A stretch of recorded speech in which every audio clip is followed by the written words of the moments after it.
नव युवक जल्दी ही बोध प्राप्त करना चाहता था। रोज गुरु से कहता था कि कब बोध होगा, कब बोध होगा। एक दिन युवक को पता चला कि दूर के शहर में एक ऐसा गुरु है जिसके पास लोगों की बड़ी जल्दी उन्नति होती है।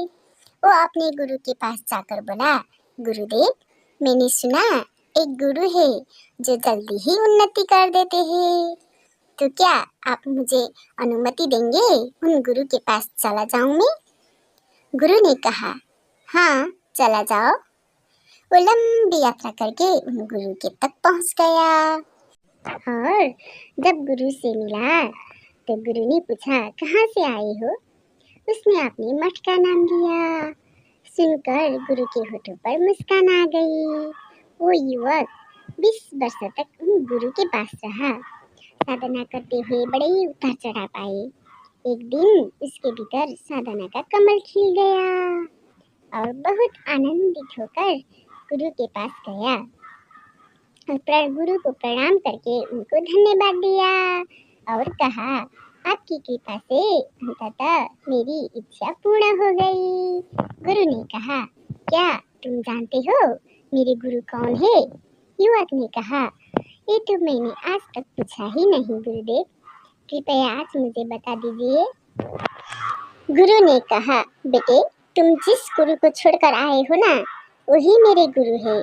जो तुम्हें यहाँ 20 वर्षों में प्राप्त हुआ है वो मुझे मेरे गुरु ने 2 वर्षों में दिया था।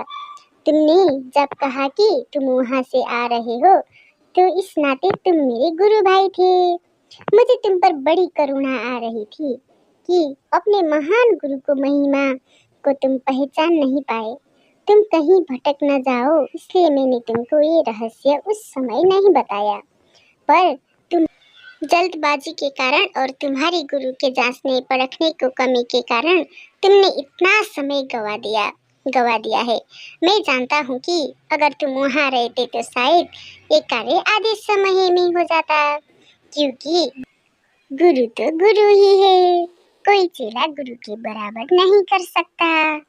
आगे गुरु बोले, मैं जिनकी धूल माथे पर लगाकर बुद्धत्व को प्राप्त हुआ था, तुम ऐसे महान गुरु को छोड़कर मेरे पास आए थे। इंसान के पास जो होता है वो उसको पहचान ही नहीं पाता। ल अब भन्नुहोस् त साथीहरू, यो कथा सुनेर हजुरहरूले के शिक्षा पाउनुभयो त यो कथाबाट?